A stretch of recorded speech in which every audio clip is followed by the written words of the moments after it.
In today's video, we are going to be wrapping up the three-part mini-series that I have been doing discussing the use and alleged abuse of psychiatric medicine within the Catholic organization Opus Dei. If this is the first video of mine that you have clicked on, first of all, hi, my name is Beck Griffin, and this is the Deep Dive Project, which is my venture in independent citizen journalism and research.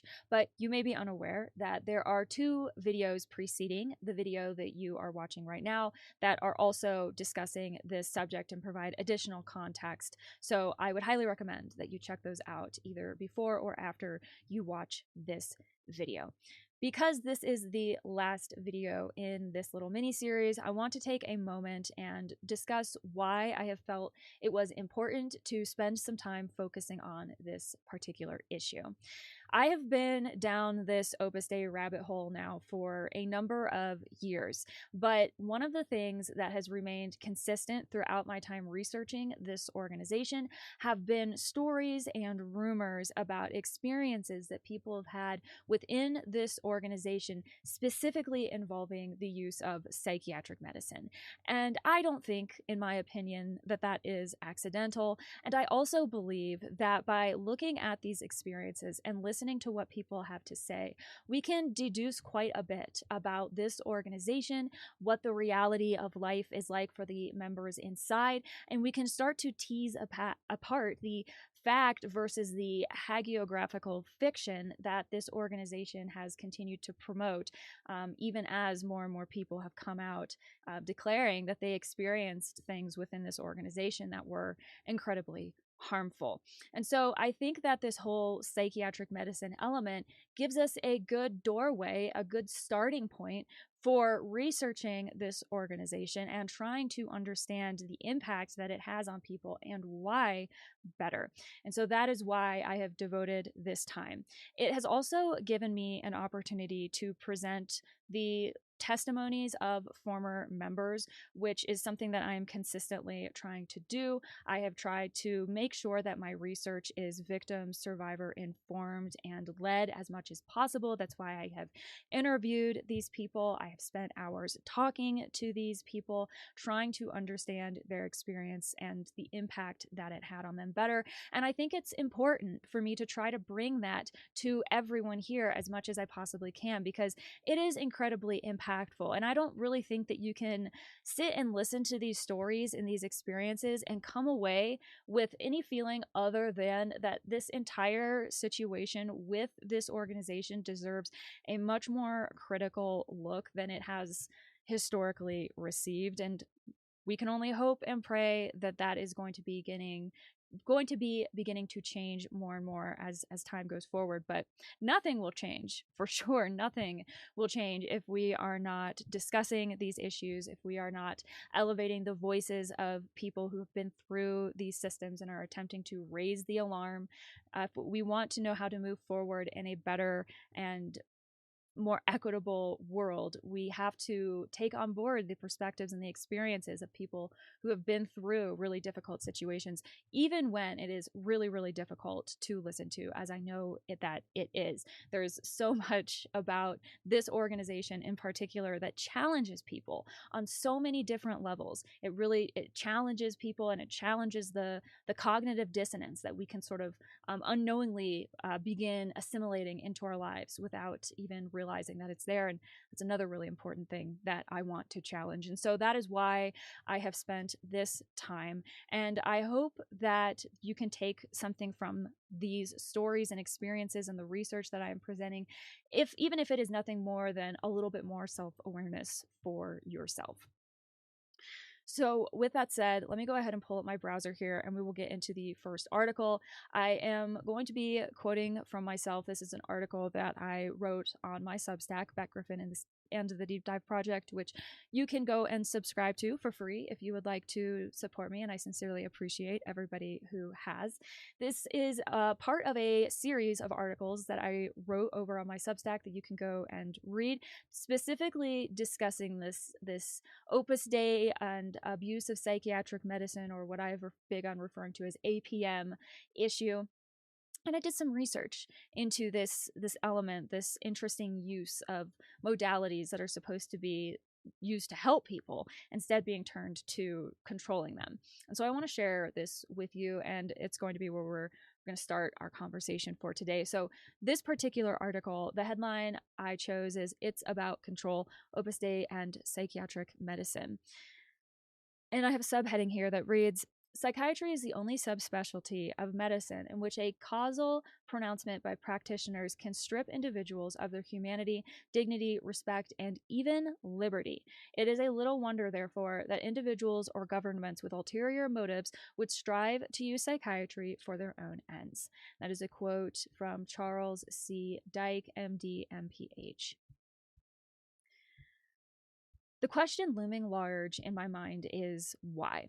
In the last 3 parts of this journalistic inquiry, my series of articles into the alleged use of psychiatric medicine to suppress the wills of the members of this conservative organization, Opus Dei, conservative cult, Opus Dei, if you like, I have attempted to establish some of the who, what, when, and where for what is, in my view, a gross systemic abuse of human rights. And that is just my opinion, of course, but there are reasons why I feel that way. And the why for it all is something that should be analyzed and addressed in some capacity. And that is what I'm going to attempt to do in this article and in this video here today. I have always thought that one of the better ways to wrap my mind around this issue is by looking to the history and etymology of the issue. The abuse of psychiatric medicine, or APM, as I am going to continue to refer to it, and the ways that it has been utilized in the past to provide insight. Make no mistake about it, APM is as much a weapon as it is a perversion.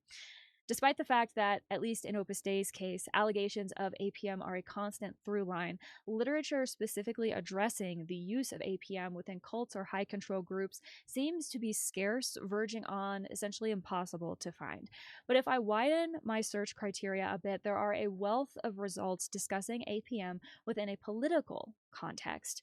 And I would like to note that politics exist within every strata of society, perhaps most especially in religion and government. A 2022 article published in Psychiatric News entitled "Misuse of Psychiatry" by Dr. Charles C. Dyke outlines examples of how APM has been misused throughout history. For example, in Governmental Chicanery, quote, "The Soviet Union's Society for Neurologists and Psychiatrists colluded with the state to misuse psychiatry by involuntarily institutionalizing political dissidents whom Soviet psychiatrists had diagnosed as suffering from sluggish schizophrenia. In 1983, the Soviet Society resigned from the World Psychiatric Association, WPA, to avoid certain expulsion from the WPA. Likewise, in the late 1990s, the WPA was alerted to allegations that the Chinese government was using the psychiatric establishment to punish members of Falun Gong, often through incarceration in forensic psychiatric hospitals, for their cultural and political beliefs that were at odds with the government's views." And of course, it is quite difficult to even pick at the history of APM without immediately coming up against its abuse within the context of racially based so-called social order. Quote, "Psychiatrists diagnosed African Americans to maintain the social order of enslavement and used Black patients to care for white patients. Of particular interest was Benjamin Rush, considered the father of American psychiatry, who believed that Black skin was a mild form of leprosy that he called negritude, which could be cured only by becoming white. An apprentice of his, Samuel Cartwright, coined the diagnosis drapetomania, a mental illness that caused Black slaves to flee captivity." Absolutely disgusting, and some very important historical context that I think we need to keep in mind. Another example of APM's use in service to society was in the 19th century case of Elizabeth Packard, a married woman who was committed to the Jacksonville Asylum in Illinois after being diagnosed with moral insanity for disobeying her husband and harboring alternate religious beliefs from her husband's, is a prime example. At the hospital, she encountered many other women who had suffered a similar fate, hospitalized for decades at the behest of their husbands and acquiescence of psychiatrists for questionable psychiatric reasons. Here, psychiatry was used for social control. That final phrase that psychiatry was used for social control strikes a chord and illuminates what may be the primary underlying why to this issue in Opus Dei. By looking through some of the historical uses of politically motivated APM, repressive control was always the goal. All the better when the society that is being controlled is so isolated and cut off from the rest of the world that business can be carried out quietly without notice. In a 7-part series published on Mercury, author Karen Desa exposes the alarming use of psychotropic drugs on youth in the California foster care system. Quote, with alarming frequency, foster and healthcare providers are turning to a risky but convenient remedy to control the behavior of thousands of troubled kids, numbing them with psychiatric drugs that are untested on and often not approved for children. A year of interviews with foster youth, caregivers, doctors, researchers, and legal advocates uncovered how the largest foster care system in the U.S. has grown dependent on quick fix, taxpayer funded, big profit pharmaceuticals, and how the state has done little to stop it. Of the tens of thousands of foster children placed on psychotropic drugs over the past 10 years, nearly 60% were prescribed an antipsychotic, the class of psychotropic medications with the highest risks. Hundreds of foster children 5 and younger have been prescribed psychotropics, although federal health officials say the drugs are not safe for the very young, and other states actively discourage the practice. Control and suppression. Be they political dissidents, racial minorities, or unruly women and children, the ultimate objectives have remained the same. Within Opus Dei, examples of control and suppression along with APM abound in the form of testimonies on its sites like odan.org, opuslibros.org, and r/Opus Dei Exposed. Some of them are very recent and some are older. In a series of letters submitted to opuslibros.org, one former member reflected on their experience being on the receiving end of the organization's strategy. This strategy had several different facets, which they described as the minimization of the issues they had raised, with an emphasis that any problems were personal rather than related to Opus Dei, a shifting of focus to the former member, and by which they were made to believe that they were the problem and that they needed to change, rest, and distance themselves from their concerns, exaggerated care and kindness intended to create a sense of belonging so that they would not question or assess their situation critically, which is essentially love bombing, and calculated conversations intended to manipulate their thoughts and feelings, including any doubts about their supposed vocation and the implication that they would be nothing without Opus Dei. This former member was expected to conform to the organization's expectations, suppressing their own conscience. I have always maintained that, from my point of view, Opus Dei weaponizes mental health care in a truly grotesque way. And a quick trip to the historical archives proved the organization has had ample examples to follow and no shortage of unscrupulous individuals who seemingly have no qualms about assisting Opus Dei in that effort. It isn't really difficult to understand why. Although Opus Dei has been on the receiving end of deserved and renewed scrutiny of late, the organization has hardly had a spotless record, and controversy has stalked Opus Dei from the very beginning.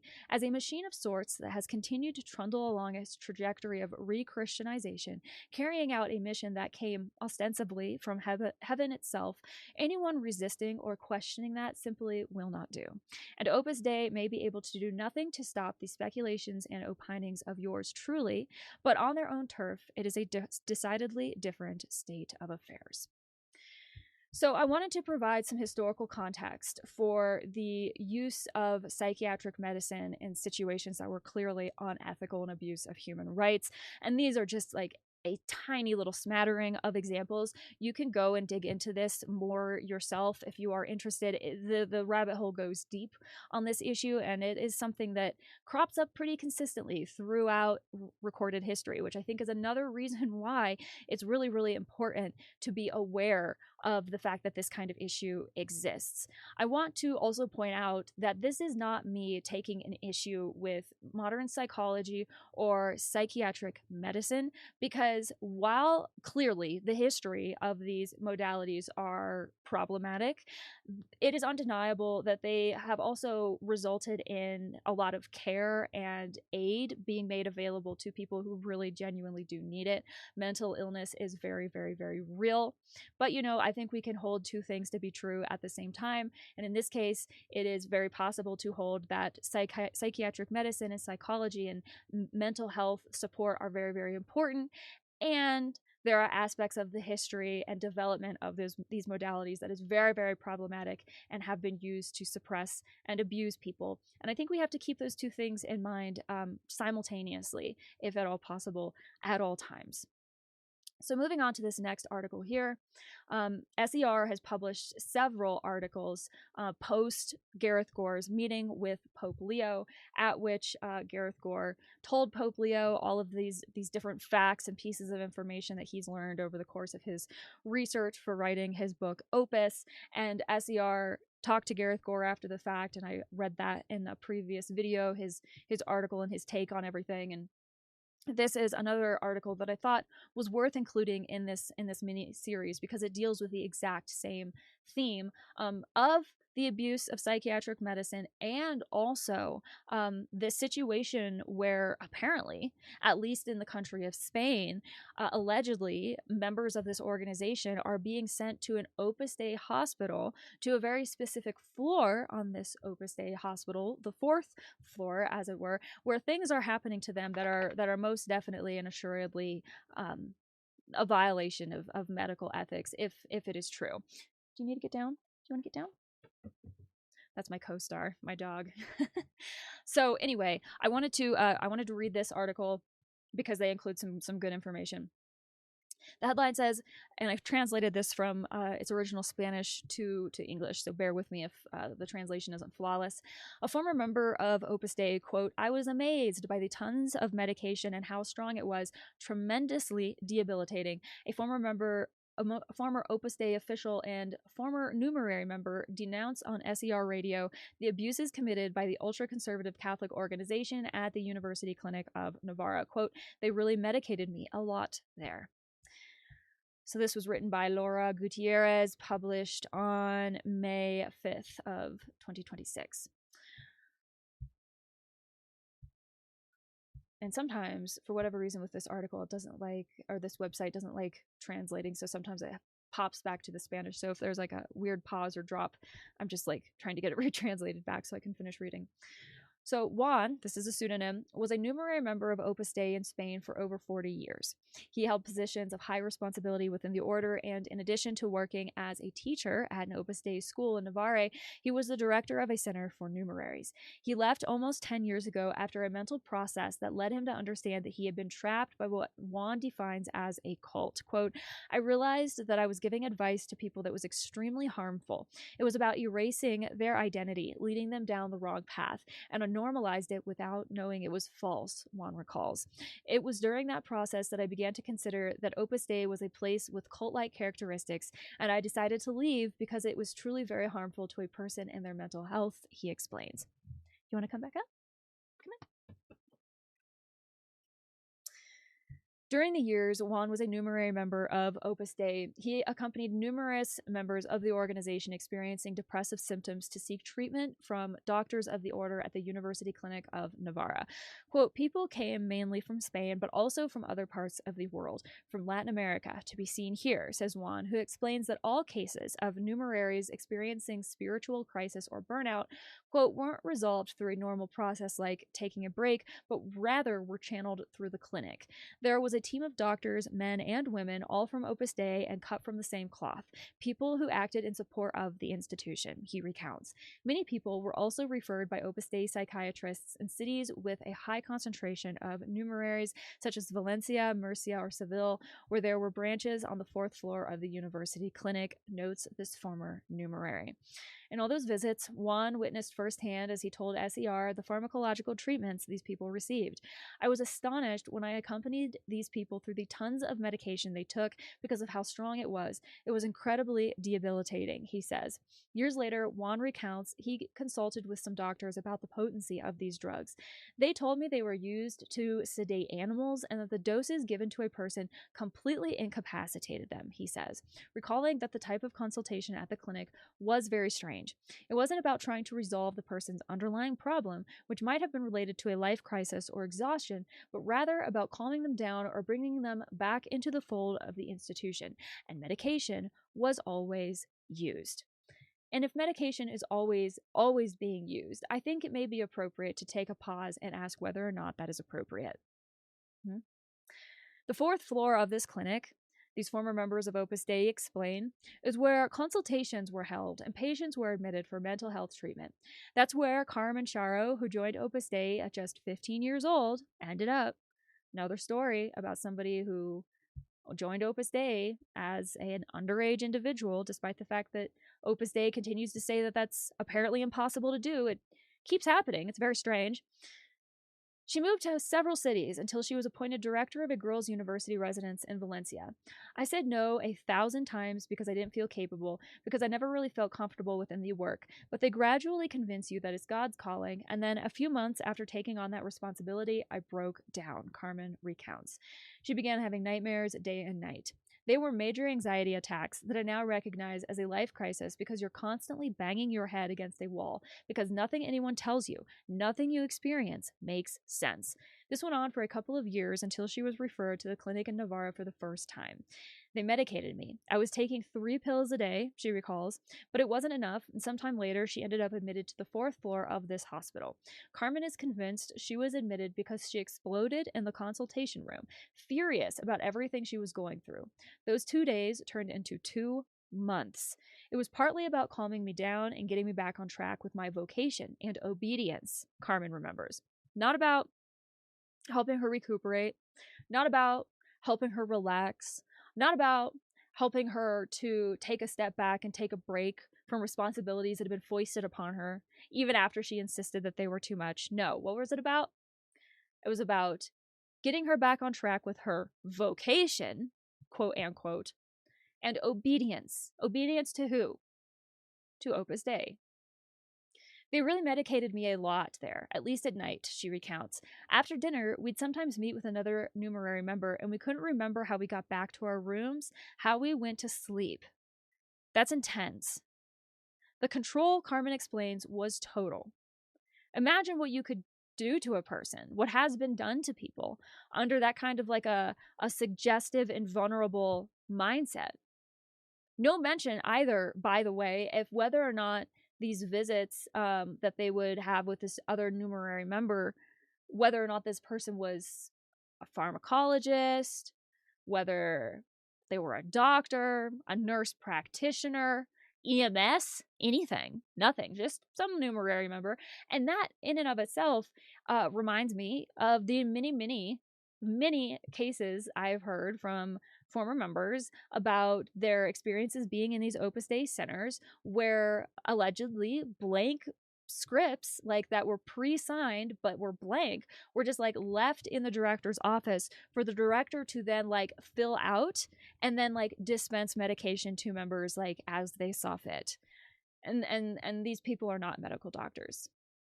They're just Opus Dei directors of centers with blank scripts signed by doctors, Opus Dei doctors, and they're just handing these pills out to anybody. And now you're hearing about people who are saying that they can't remember after they took those pills how they got back to their rooms or how they went to sleep.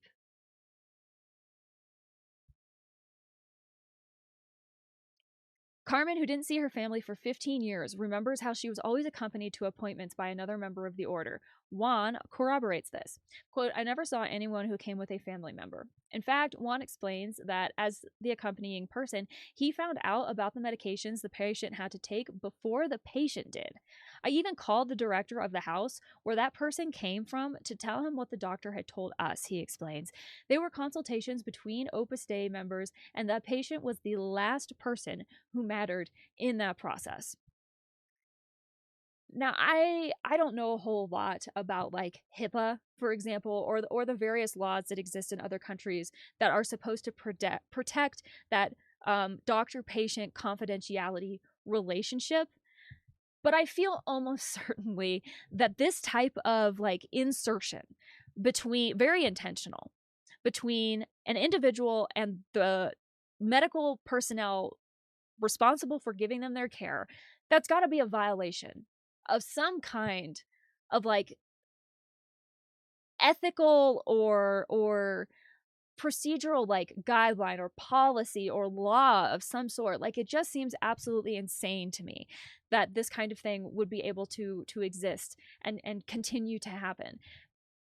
But like all of these people, like, this is a closed system. It's Opus Dei people going to Opus Dei doctors who are discussing their care with other Opus Dei members. Like, it's a completely closed system. There's like very little opportunity, I think, for outside accountability. And I have to think that's probably by design, right? I really do not believe that, like, you don't do this kind of thing accidentally. Like, this doesn't just sort of happen because, like, you weren't thinking clearly when you were, like, creating your organization's, like, policies and guidelines. This is very, very intentional. According to these former members of the organization, seeking help outside the Opus Dei network is also difficult. Oh, what did I just say? For example, going to a health center or any hospital. Quote, once you're inside, they don't allow it, among many other things, because you don't have a single penny, says Carmen, who claims she never saw a single cent of her salary. Oh, wow. There's another element, tale as old as time, with this organization. Somebody not having access to the money that they were supposed to be getting paid or that they were earning through their career. For one, the explanation for this behavior lies in a sectarian attitude. Quote, it's the result of a brainwashing process in which they gradually sever all your ties with the real world, suppressing any initiative or action you might take. The only thing you could do as a member of Opus Dei was to use the resources provided by Opus Dei. Anything else was considered evil, going against what the founder said, the logic of a cult. According to Juan, the organization trains soldiers, people who suppress everything that makes them different, and creates people who lack the tools to deal with these issues. And sadly, that is something that I have heard from other former members, men in particular, former male members who have talked about this, like, you're in the army now kind of attitude about being in Opus Dei, in the sense that, like, the organization owns you, mind, body, and soul. You have no will and no trajectory independent or separate from this organization and what they intend to do with you. And, that would be fine, perhaps, if the people who were becoming involved exercised the informed consent and knew that that was the situation that they were getting themselves into ahead of time. Like, I served nearly 10 years active duty military service, but I knew ahead of time when I signed my contract exactly what I was getting myself into. I knew that the federal government, and at that point, the Department of Defense, was going to own me, mind, body, and soul. I consented to that fully. I was aware of what that meant.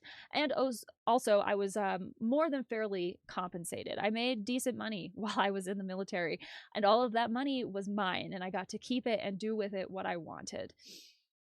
So not exactly the same situation here at all. And I think it's pretty rich of Opus Dei to demand that degree of loyalty and allegiance without offering anything in return, right?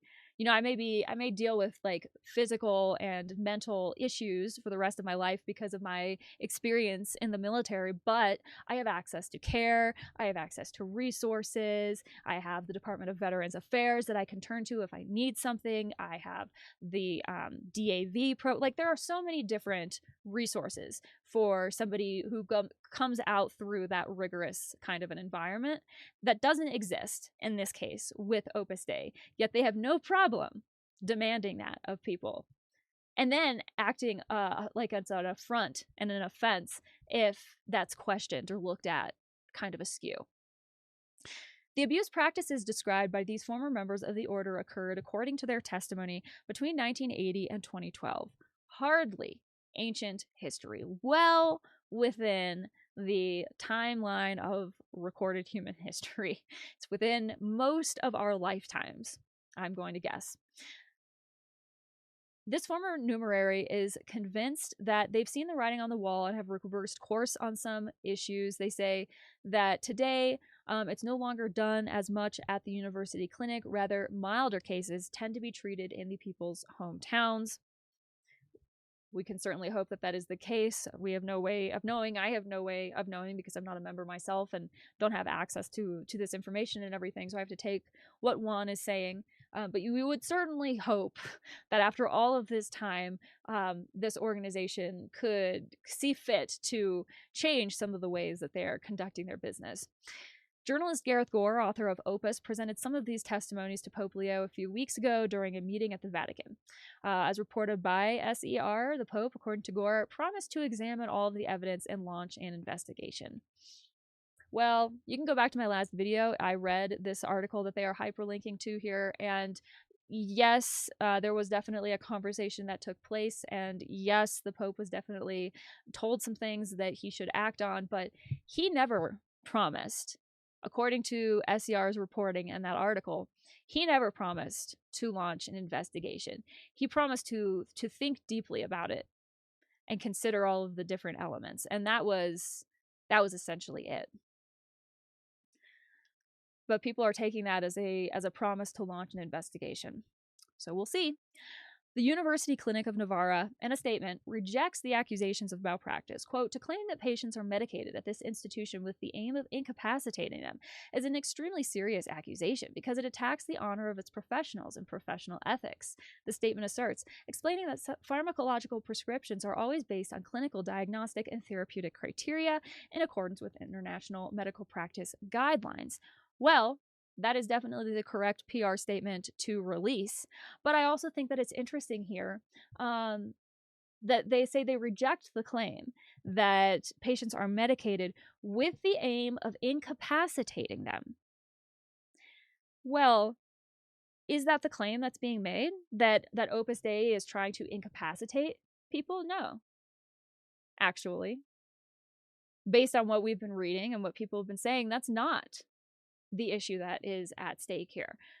The issue that is at stake is that people in Opus Dei are using psychiatric medicine and whatever else to control and coerce obedience out of people, which is that's not incapacitation, is it? That's like malleable consent, basically. You're like forcing consent from a person at that point. So I do think that is a little bit interesting. University Clinic of Navarra, nobody is saying that you're incapacitating people. The claim is that it's being used to control and manipulate people, which is kind of different. No? Just thought I'd point that out. So lastly, we are going to look at a couple of articles that were published on Opus Libris. I've been trying to pull more from Opus Libris here recently because if you don't know, this is a website that was launched by a former member named Augustina, and it's been around for decades, and it's an incredible archive of people's experiences and stories and testimonies stretching back like decades and decades. I think this website launched like shortly after like Y2K. So it's got a lot of information, and I've been trying to go through and pull more stories and read more people's experiences because I think it is such a valuable and frankly underutilized resource. And so throughout this last little mini series that I've been doing about Opus Dei and APM, I've been reading you stories and articles that people have self-published on Opus Libris. And here are two that I want to include for this, our final segment. So this article here was published on February 25th, 2019, so very relatively recently. And I feel like this is a good, not a rebuttal necessarily to the statement of the University Clinic of Navarra, but perhaps it adds some context and some nuance to a situation that I think is honestly much more complex and nuanced than Opus Dei or the University Clinic of Navarra want to acknowledge. And as I go into this and read this, bear in mind that according to the University Clinic of Navarra. These sort of coercive practices, the use of psychiatric medicine to coerce obedience and the allegiance to a vocation within this organization, keep in mind what this person is saying, what they said in their response. I think it provides some interesting context. So this person wrote, in response to Eileen's email, and they hyperlink to that, I would like to inform you about the drugs currently used. Now, this was in 2019. The SER article that I read is from just a couple of months ago, in the year of 2026. It is not completely outside the possibility to think that things have changed, but then also at the same time, you know, in my opinion, in my view, it seems like this organization struggles to change much or very quickly at all. So we can hope and pray that what this individual shares in this experience is no longer true, and we can hope and pray that this organization is doing things better. But also, I think, given what this organization has been accused of and is being investigated for and has been convicted of in the past, it's worth taking what people are saying into consideration. So they say treatment usually begins with Erasmus, whose active ingredient is sertraline, indicated for major depression. The dosage varies depending on the severity of the depression. 1 to 3 pills are taken daily. If you continue to rebel, they add Topamax, prescribed for epileptics. This drug causes difficulty thinking, decreases your level of consciousness, and makes you feel drowsy and lethargic. The side effects can cause serious damage to the kidneys, liver, and eyes. If the 2 previous medications at very high doses are not sufficient, the third is Orfadol, whose active ingredient is lorazepam. It has addictive effects and causes drowsiness. This progressive cocktail is prescribed by a senior psychiatrist. It can last more than 10 years. This psychiatrist, in theory, should be your doctor, but when you question aspects of the individuals in your delegation, they defend them to the death, ridiculing and belittling your opinion. The doctor confuses, distorts, and violates the code of ethics for a physician. If psychotic episodes occur as a result of taking these drugs, for example, undressing in the street, you are admitted to the 4th floor of the CUN, the University Clinic of Navarra, where you remain for a period during which you are unaware of the time dimension or the other drugs that may be injected into you. As soon as symptoms of hypnosis appear, you are returned to your original center or another one. Most frequently, this results in the onset of other psychotic episodes. I can answer and explain all of these details because I have experienced them personally. Signed, M.A.T. So, 2019, not terribly long ago. It gives me cause to wonder, have things really changed? We really have no way of knowing unless we can talk to someone who is on the inside, and then it's very difficult to trust the information that Opus Dei releases because they do have a track record of being a bit obtuse and for obfuscating reality a bit. And so it is difficult to know how things have changed. But even if things have changed, and we sincerely hope that they have, it is just a simple matter of fact that for a number of years, people are reporting having these types of experiences, really negative experiences, and the impacts that that's had on their life long term are very, very real and are still impacting them if they are still alive today.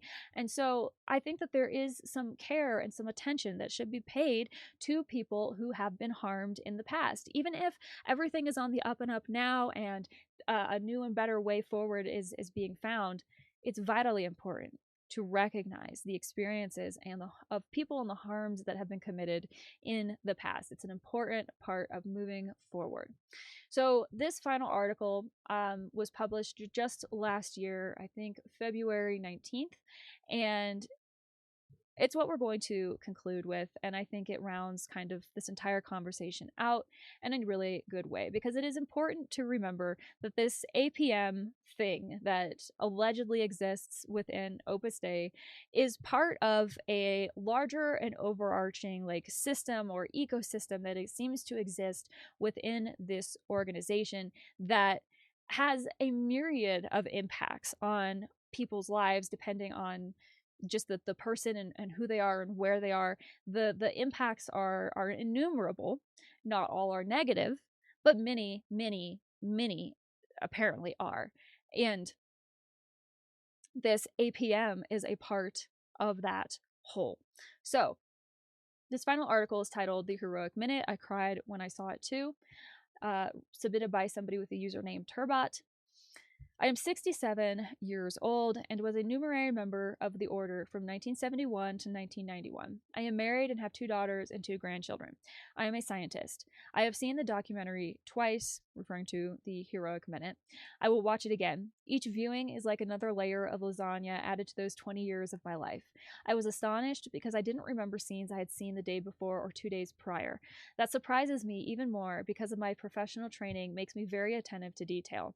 One possible explanation could be that each sentence generated a shock in my mind that left me stunned for a while, perhaps suspending my attention as I recalled things that had happened to me in exactly the same way as what was being narrated.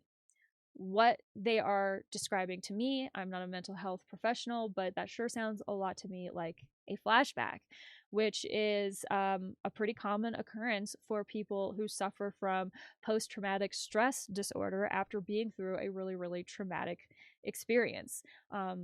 Hearing something that just like immediately sort of sends you back in time, and like you are back in that moment experiencing whatever it is that that external stimuli triggered. It can be incredibly disruptive. And it is a very common part of dealing with PTSD. And I think it's worth acknowledging that this person, this former member of this organization that apparently there's nothing wrong with, according to them, was trying to watch a documentary about the organization in which they spent 20 years and had difficulty getting through it because it was giving them flashbacks. I watched it with my wife. She was surprised that I kept anticipating what the numeraries were going to say, almost using the exact same words. I'd say a sentence, and then one of them would say something very similar. It happened especially with those who had been inside the organization longer. The first chapter froze me inside. I was numb. The second, specifically the part about asking the center's secretary for money, broke me. It broke me because some secretary scolded me for spending 200 pesetas, which is a little over €1, or like $1 in a week, not just once, but several times. It was as if you were a spendthrift. Asking for money more than once was considered a crime, a serious crime. It was frightening. Why did I have to ask permission to buy toothpaste? If they hadn't abducted a 13-year-old boy, this wouldn't have happened. My father wasn't to blame at all. He fought as hard as he could to get me out of there, but he was the enemy of my vocation and cooperated with the devil. Once again, another story about somebody who got sucked into this organization when they were underage. Opus Dei says it's impossible. Seems like it happened an awful lot. In the next 2 chapters, my eyes filled with tears and I got a lump in my throat. The second time I watched it, the same thing happened. My wife told me that I had always maintained that in Opus Dei, the worst treated were the women, and especially the auxiliary numeraries. I saw the table as infinitely sadistic. I found it hard to accept sleeping on the floor once a week. I couldn't understand how they could sleep every day. I understand that they might have disapproved of us not saying thank you, but we didn't because we couldn't talk about them or even to them. It was forbidden. There was restricted communication between the director and the director via the intercom with 2 connecting doors, each with its own key and 2 people on each side to open and close them. This is something that I have heard many former members talk about when I interviewed former assistant numerary Anne-Marie Allen about her book Serve and her experience being in Opus Dei in Ireland as an underage child initially. This was something that she talked about, this double locking mechanism and the complexity and the like extent to which they went to secure these doors to just keep people apart so that they like couldn't communicate. And she said that she went on to have a career in the like Irish prison system. And she said even in the prison system, she did not see locking mechanisms this complex as what was maintained within Opus Dei. And now here more recently, we have an example of it being like upgraded to the 21st century because the Daily Mail back a couple of months ago released an investigative like undercover story that journalist Jordana Seal released after she went undercover pretending to be a young woman interested in Opus Dei in the UK. And she went to an Opus Dei center called Lakefield.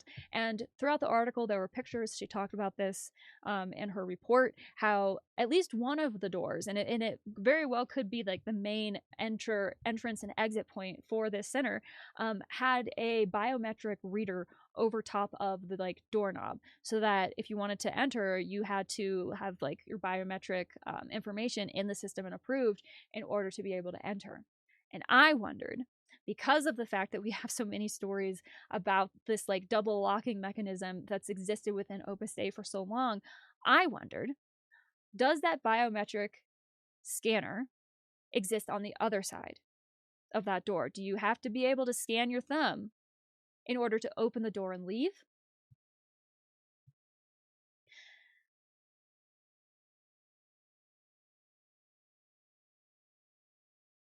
My wife kept asking me how I managed not to see them when they were being served in the dining room. Very simple, quote, by protecting your eyesight.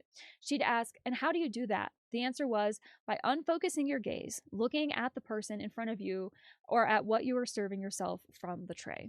I was so engrossed in the documentary that when I went to sleep, I realized I couldn't remember the names of the numeraries who appeared even on the second viewing.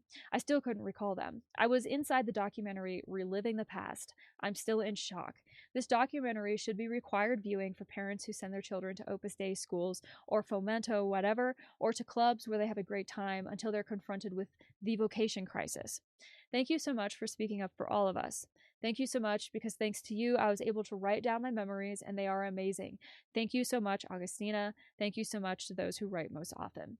Because of my doubts about how I managed to leave, how did I get the money, I called a key person in my escape who helped me with a bank transaction I'd forgotten about.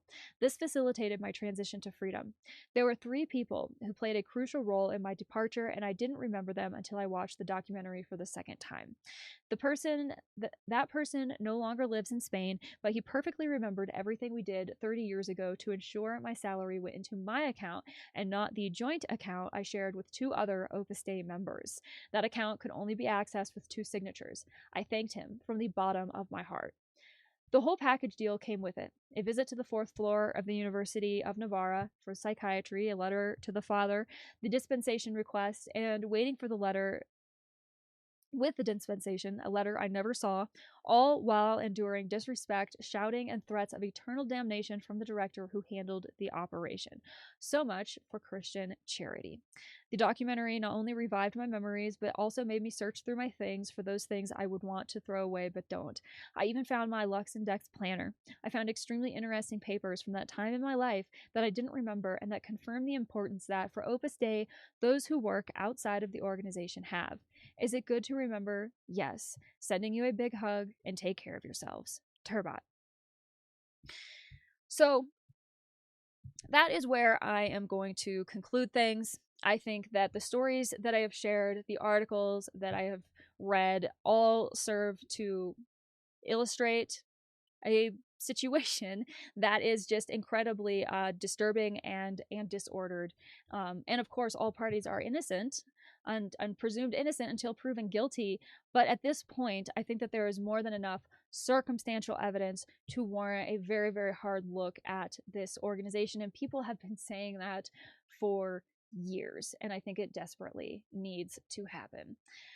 One thing that I want to emphasize from Turbat's story that he shared here was how simply listening to the experiences of other people, watching this documentary and hearing some of the terminology and the language that he had existed and lived with for 20 years helped to sort of uncork the memory hole and allow him to access memories and experiences that he completely shut out or forgotten about over time, because it's a very normal thing for the human brain to do, to kind of like try to compartmentalize traumatic events so that we can move on with our life and try to live a life that is in some way, shape, or form whole and complete, even though it can be incredibly difficult to do that after a situation like this. And so it illustrates how incredibly important it is to tell these stories, even if these situations that these people experienced are no longer in existence, even if it's a brave new world within Opus Dei, as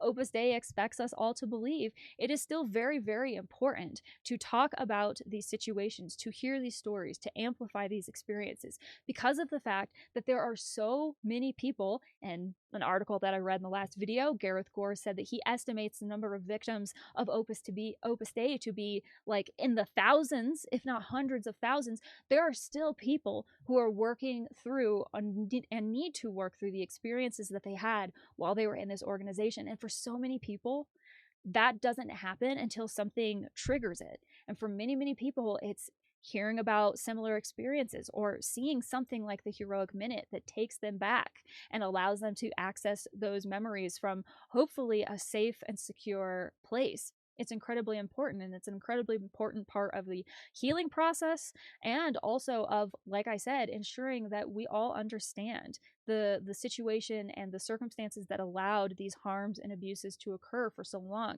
so that we can prevent them happening in the future. That is my number one goal, to create awareness and to prevent more harm in the future. So thank you so much for giving me your time and attention. You'll have to let me know what you think about this mini series about APM in Opus Dei. If you are someone who's had an experience with this type of thing, by all means, feel free to leave a comment. I have been going through and reading my comments and making vertical videos like on Instagram or TikTok or wherever. You should follow me there, link down below, to respond to some of these questions that people leave. And I've really, really enjoyed doing that. It's given me a chance to clarify certain aspects of my work and research, and also to point out some things that I have just noticed over time. So if you have an experience or just a thought about this entire thing, please let me know down in the comments below. I always check my comment section. Please do give this a thumbs up and subscribe if you haven't already. Details to connect with me, learn more about my work, support my endeavors, all linked down below. Like I said, please follow me on social media. If you are at all interested, I spend a lot of time on Instagram and TikTok specifically, and that is where I also talk about other issues that are not necessarily directly related to like Opus Dei or religious control or the Catholic Church. It's kind of where I will also talk about other issues that are interesting to me or concerning to me, or situations that I'm following or whatever. So follow me there. That would be cool. And you can check out some of my other work over on the content. If you feel like hanging around, go check out those other 2 videos about APM. And hopefully I will have a new video for you very, very soon. But in the meantime, just remember, nolite te bastardes carbonorum. Don't let the bastards drag you down.